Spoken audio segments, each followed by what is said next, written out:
ನಮಸ್ಕಾರ ಸ್ನೇಹಿತರೆ. ಮುಖ್ಯಮಂತ್ರಿ ಸಿದ್ದರಾಮಯ್ಯನವರು ಕಾಂಗ್ರೆಸ್ ಪಕ್ಷಕ್ಕೆ ಮುಜುಗರ ಆಗುವ ರೀತಿಯಲ್ಲಿ ಒಂದು ಹೇಳಿಕೆಯನ್ನು ಕೊಟ್ಟಿದ್ದಾರೆ. ಈಗ ಈ ಹೇಳಿಕೆ ವಿರೋಧ ಪಕ್ಷದವರಿಗೆ ಒಂದು ಅಸ್ತ್ರವಾಗಿ ಪರಿಣಮಿಸಿದೆ. ಹಾಗಾದ್ರೆ ಸಿದ್ದರಾಮಯ್ಯನವರು ಕಾಂಗ್ರೆಸ್ ಪಕ್ಷಕ್ಕೆ ಮುಜುಗರ ಆಗುವ ರೀತಿಯಲ್ಲಿ ಏನ್ ಮಾತಾಡಿದ್ದಾರೆ, ಇದ್ರ ಬಗ್ಗೆ ನಿಮ್ ಜೊತೆ ಮಾತಾಡ್ತಾ ಇದ್ದೇನೆ. ನಿಮ್ಮೆಲ್ಲರನ್ನು ಕಾಫಿ ಐತ ಡಿಜಿಟಲ್ ಚಾನಲ್ಗೆ ಸ್ವಾಗತಿಸ್ತಾ ಇದ್ದೇನೆ.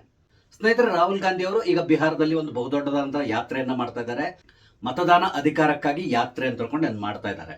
ಅಂದ್ರೆ ಚುನಾವಣಾ ಆಯೋಗ ಬಿಜೆಪಿ ಜೊತೆ ಸೇರ್ಕೊಂಡು ಮತಗಳು ಮಾಡ್ತಾ ಇದೆ.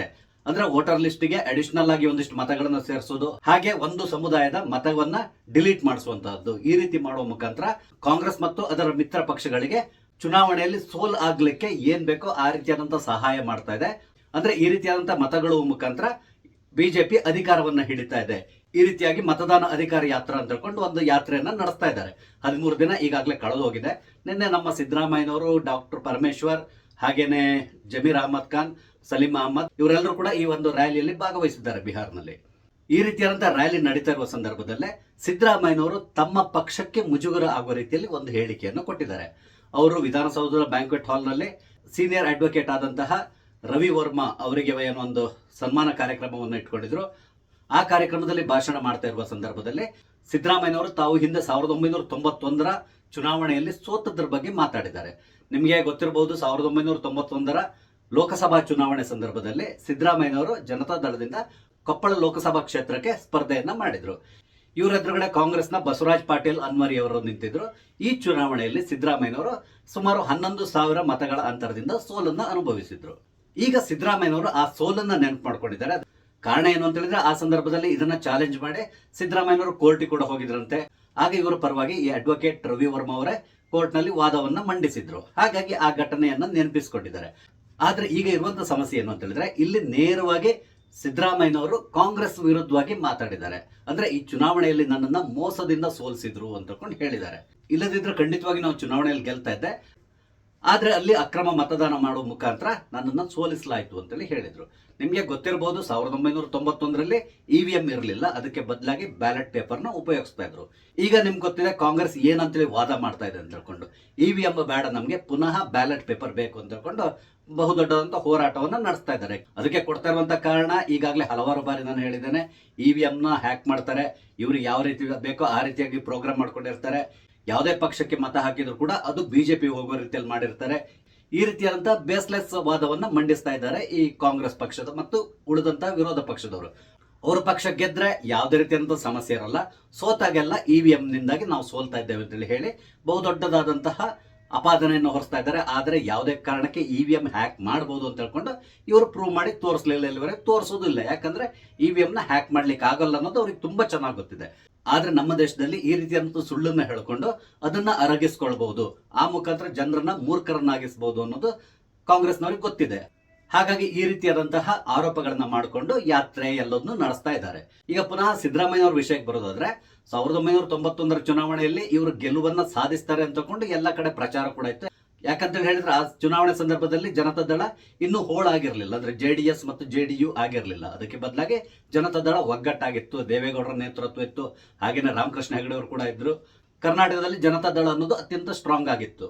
ಆದ್ರೆ ಸಿದ್ದರಾಮಯ್ಯನವರು ಕೊಪ್ಪಳ ಕ್ಷೇತ್ರದಲ್ಲಿ ಕೇವಲ 11,000 ಮತಗಳ ಅಂತರದಿಂದ ಸೋತ್ರು. ನಿಮ್ಗೆ ಗೊತ್ತಿರಬಹುದು, ಈ ಬ್ಯಾಲೆಟ್ ಪೇಪರ್ ನಲ್ಲಿ ಚುನಾವಣೆ ನಡೀತಾ ಇರುವ ಸಂದರ್ಭದಲ್ಲಿ ಏನೆಲ್ಲ ಅಕ್ರಮಗಳು ನಡೀತಾ ಇತ್ತು ಅಂತ ಹೇಳ್ಕೊಂಡು ಸಂಪೂರ್ಣವಾದಂತಹ ಬೂತ್ ಅನ್ನೇ ಕ್ಯಾಪ್ಚರ್ ಮಾಡ್ಕೊಂತ ಇದ್ರು. ಅಂದ್ರೆ ಕೆಲವೊಂದು ಕಡೆಗಳಲ್ಲಿ ಏನಾಗ್ತಾ ಇತ್ತು ಅಂತ ಹೇಳಿದ್ರೆ, ಕಾಂಗ್ರೆಸ್ ಅತ್ಯಂತ ಪ್ರಬಲವಾಗಿತ್ತು. ಆ ಸಂದರ್ಭದಲ್ಲಿ ಅವ್ರು ಏನ್ ಮಾಡ್ತಾ ಇದ್ರು, ಆ ಊರಿನಲ್ಲಿರುವಂತಹ ಎಲ್ಲರನ್ನು ಬೆದರಿಸಿ ಇವರು ನೇರವಾಗಿ ಬೂತಿಗೆ ಹೋಗಿ ಅಲ್ಲಿರುವಂತಹ ಮತಪತ್ರಗಳನ್ನು ತಗೊಂಡು ಗುದ್ದೋದು, ಮತಪೆಟ್ಟಿಗೆ ಹಾಕೋದು, ಈ ತರ ಮಾಡ್ಕೊಂಡು ಬಂದಿದ್ರು. ಇದು ಎಲ್ಲರಿಗೂ ಗೊತ್ತಿರುವಂತಹ ವಿಷಯ. ಮೊನ್ನೆಷ್ಟೇ ಡಾಕ್ಟರ್ ಪರಮೇಶ್ವರ್ ಅವರು ಮೋಸ್ಟ್ಲಿ ಅವರ ಕಾನ್ಸ್ಟಿಟ್ಯೂನ್ಸಿಯಲ್ಲಿ ಅನ್ಸ್ತದೆ ಭಾಷಣ ಮಾಡ್ತಾ ಇರುವಾಗ ಆ ಸಂದರ್ಭದಲ್ಲಿ ಯಾವ ರೀತಿ ಚುನಾವಣೆ ನಡೀತಾ ಇತ್ತು ಅಂತ ಹೇಳ್ಕೊಂಡು ಅವರೇ ಬಾಯ್ಬಿಟ್ಟು ಹೇಳ್ಬಿಟ್ಟಿದ್ರು. ಯಾರೋ ಒಂದು ಇಬ್ಬರನ್ನ ಬೂತ್ ನಲ್ಲಿ ಕೂರಿಸ್ಬಿಟ್ಟು ಗುದ್ಬಿಟ್ಟು ಹಾಕರು ಅಂತೇಳಿ ಹೇಳ್ತಾ ಇದ್ವಿ, ಅವರೆಲ್ಲರೂ ಗುದ್ದಿ ಹಾಕ್ಬಿಡ್ತಾ ಇದ್ರು. ಆ ರೀತಿಯಾಗಿ ಚುನಾವಣೆ ನಡೀತಾ ಇತ್ತು ಅಂತೇಳಿ ಹೇಳ್ತಾ ಇದ್ರು. ಆದ್ರೆ ಈಗ ಆ ರೀತಿ ಮಾಡ್ಲಿಕ್ಕೆ ಸಾಧ್ಯ ಇಲ್ಲ, ಯಾಕಂದ್ರೆ ಇವಿಎಂ ನ ಉಪಯೋಗಿಸ್ತಾ ಇದ್ದಾರೆ. ಎಲ್ಲಕ್ಕಿಂತ ಮುಖ್ಯವಾಗಿ ಜನರಿಗೂ ಕೂಡ ಈಗ ಅವೇರ್ನೆಸ್ ಬಂದಿದೆ, ಈ ರೀತಿಯಾದಂತಹ ಗುಂಡಾಗಿರಿ ಕೂಡ ಮಾಡ್ಲಿಕ್ಕೆ ಸಾಧ್ಯ ಇಲ್ಲ. ಹಾಗಾಗಿ ಚುನಾವಣೆ ಅತ್ಯಂತ ಸರಿಯಾದ ರೀತಿಯಲ್ಲಿ ನಡೀತಾ ಇದೆ.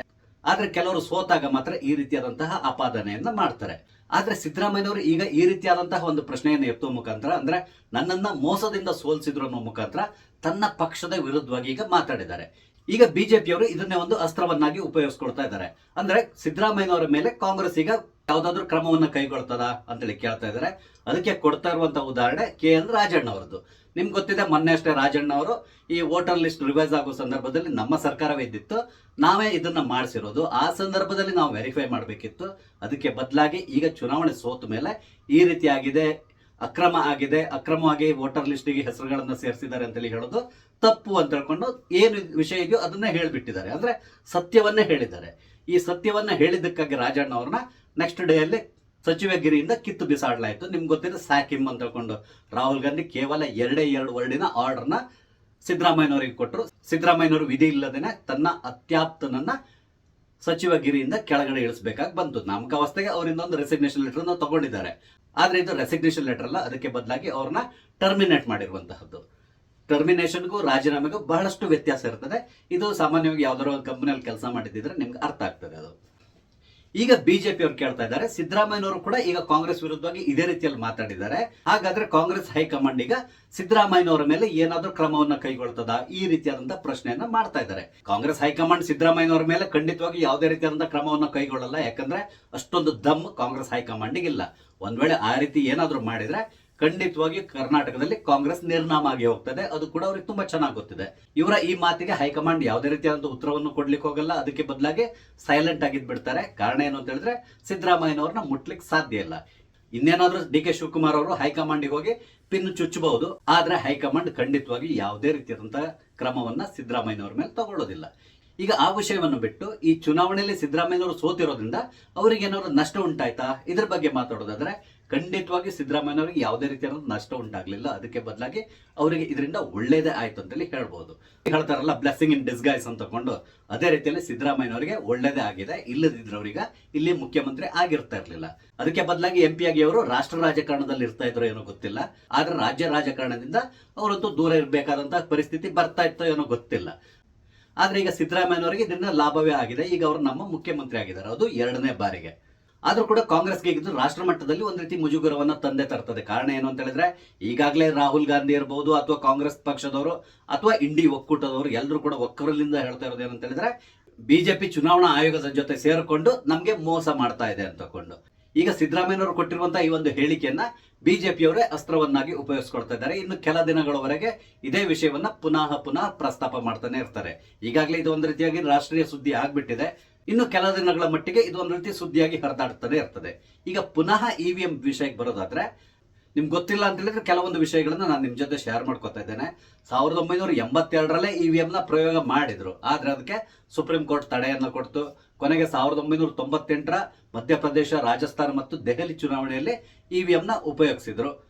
ಇದೆಲ್ಲದೂ ಕೂಡ ಪ್ರಾಯೋಗಿಕವಾಗಿ ಉಪಯೋಗಿಸಿರುವಂತಹದ್ದು. ಆನಂತರ 2004ರ ಲೋಕಸಭಾ ಚುನಾವಣೆಯಲ್ಲಿ ಇಡೀ ದೇಶದಲ್ಲಿ EVM ನೇ ಉಪಯೋಗಿಸಲಾಯಿತು. ಆ ಸಂದರ್ಭದಲ್ಲಿ NDA ಸರ್ಕಾರ ಇತ್ತು ಮತ್ತು ವಾಜಪೇಯಿ ಅವರು ನಮ್ಮ ಪ್ರಧಾನಮಂತ್ರಿ ಆಗಿದ್ರು. ಆ ಸಂದರ್ಭದಲ್ಲಿ EVM ನ ಪ್ರಯೋಗ ಇಡೀ ದೇಶದಲ್ಲಿ ನಡೀತು. ಆ ಚುನಾವಣೆಯಲ್ಲಿ ಬಿಜೆಪಿ ಸೋತು UPA ಸರ್ಕಾರವನ್ನ ರಚನೆ ಮಾಡಿತು. ನಿಮ್ಗೆ ಗೊತ್ತಿರಬಹುದು, ಸೋನಿಯಾ ಗಾಂಧಿ ಅವರೇ ಪ್ರೈಮ್ ಮಿನಿಸ್ಟರ್ ಆಗ್ತಾರೆ ಅಂತಕೊಂಡು ಎಲ್ಲರೂ ತಿಳ್ಕೊಂಡಿದ್ರು. ಆದ್ರೆ ಕೊನೆ ಕ್ಷಣದಲ್ಲೇ ಅವರು ವಿದೇಶಿ ಮಹಿಳೆ ಅನ್ನುವ ನಿಟ್ಟಿನಲ್ಲಿ ಅವರಿಗೆ ಪ್ರಧಾನಮಂತ್ರಿ ಆಗುವಂತ ಅವಕಾಶ ತಪ್ಪಿ ಹೋಯಿತು. ಅದಕ್ಕೆ ಬದಲಾಗಿ ತಾವು ಹೇಳಿದ ಹಾಗೆ ಕೇಳಿಕೊಂಡು ತಾವು ಹೇಳದಲ್ಲಿ ಸಹಿ ಮಾಡುವಂತಹ ಮನಮೋಹನ್ ಸಿಂಗ್ ಅವರನ್ನ ಪ್ರಧಾನಮಂತ್ರಿಯಾಗಿ ಕೂರಿಸಿದ್ರು. ನಂತರ 2009ರಲ್ಲಿ ನಡೆದಂತ ಚುನಾವಣೆಯಲ್ಲಿ ಕೂಡ ಪುನಃ UPA ಸರ್ಕಾರವನ್ನು ರಚನೆ ಮಾಡಿತು. 2013ರಲ್ಲಿ NDA ಸರ್ಕಾರ ಪುನಃ ಅಧಿಕಾರಕ್ಕೆ ಬಂತು. ಇವಾಗಲೂ ಕೂಡ NDA ಕಂಟಿನ್ಯೂ ಆಗ್ತಾ ಇದೆ. ಪ್ರಧಾನಮಂತ್ರಿಯಾಗಿ ಮೋದಿ ಅವರು ಸತತ 3ನೇ ಬಾರಿ ನಮ್ಮ ದೇಶವನ್ನು ಮುನ್ನಡೆಸ್ತಾ ಇದ್ದಾರೆ. ಇದಿಷ್ಟು ನಿಮ್ಗೆ ಗೊತ್ತಿರುವಂತಹ ವಿಷಯ. ಈಗ 2004 ಮತ್ತು 2009ರಲ್ಲಿ ನಿಚ್ಚಳ ಬಹುಮತವನ್ನ ಪಡೆದು ಸರ್ಕಾರ ರಚನೆ ಮಾಡಿದಂತ UPA ಅವರು, ಅಂದ್ರೆ ಈಗ ಇಂಡಿ ಒಕ್ಕೂಟವಾಗಿ ಬದಲಾಗಿದೆ. ಕೆಲವರು ಮಿತ್ರರು ಆ ಕಡೆ ಈ ಕಡೆ ಹೋಗಿದ್ದಾರೆ, ಅದು ಬೇರೆ ವಿಷಯ. ಈಗ ಏನ್ ಹೇಳ್ತಾ ಇದ್ದಾರೆ, EVM ನಲ್ಲಿ ದೋಷ ಇದೆ, EVM ಹಾಗೆ ಮಾಡ್ತಾರೆ ಹೀಗೆ ಮಾಡ್ತಾರೆ ಅಂತೇಳಿ ಹೇಳ್ತಾ ಇದ್ದಾರೆ. ಆದ್ರೆ ಈ ಹಿಂದೆ ಅಂದ್ರೆ 2004ರಲ್ಲಿ ಪ್ರಥಮ ಬಾರಿಗೆ EVM ದೇಶದಲ್ಲಿ ಇಂಟ್ರೊಡ್ಯೂಸ್ ಆದಾಗ ಈ UPA ಅಥವಾ ಇಂಡಿ ಒಕ್ಕೂಟದವರೇ ಅಧಿಕಾರದ ಗದ್ದುಗೆ ಏರಿದ್ದಾರೆ. ಇದನ್ನ ಇವರು ಮರ್ತಿದ್ದಾರೆ ಅನ್ಸ್ತದೆ. ಅದೇನಿರಲಿ, ಈಗ ಸಿದ್ದರಾಮಯ್ಯನವರು 91ರಲ್ಲಿ ನನಗೆ ಮೋಸ ಆಗಿದೆ ಅಂತೇಳಿ ಹೇಳೋ ಮುಖಾಂತರ ಮತಚೋರಿಯನ್ನ ಆ ಸಂದರ್ಭದಲ್ಲಿ ಕಾಂಗ್ರೆಸ್ ಪಕ್ಷ ನಡೆಸಿದೆ ಅಂತ ತಿಳ್ಕೊಂಡು ನೇರವಾಗಿ ಅಪಾದನೆಯನ್ನ ಮಾಡ್ತಾ ಇದ್ದಾರೆ. ಇದಕ್ಕೆ ಕಾಂಗ್ರೆಸ್ ಹೈಕಮಾಂಡ್ ಯಾವ ರೀತಿಯಾದಂತಹ ಉತ್ತರವನ್ನು ಕೊಡ್ತದೆ ನಾವು ಕಾದ್ ನೋಡ್ಬೇಕಾಗಿದೆ. ಸ್ನೇಹಿತರೆ, ಸಿದ್ದರಾಮಯ್ಯನವರ ಈ ದ್ವಂದ್ವ ನಿಲುವಿನ ಬಗ್ಗೆ ನಿಮ್ಗೆ ಏನ್ ಅನ್ಸ್ತದೆ ದಯವಿಟ್ಟು ಕಮೆಂಟ್ ಮುಖಾಂತರ ತಿಳಿಸಿ. ಅದೇ ರೀತಿಯಲ್ಲಿ ದಯವಿಟ್ಟು ನನ್ನ ಈ ವಿಡಿಯೋನ ಲೈಕ್ ಮಾಡಿ, ಶೇರ್ ಮಾಡಿ, ಹಾಗೆ ದಯವಿಟ್ಟು ನನ್ನ ಚಾನಲ್ ಸಬ್ಸ್ಕ್ರೈಬ್ ಮಾಡಿ. ನಮಸ್ತೆ, ಜೈ ಹಿಂದ್.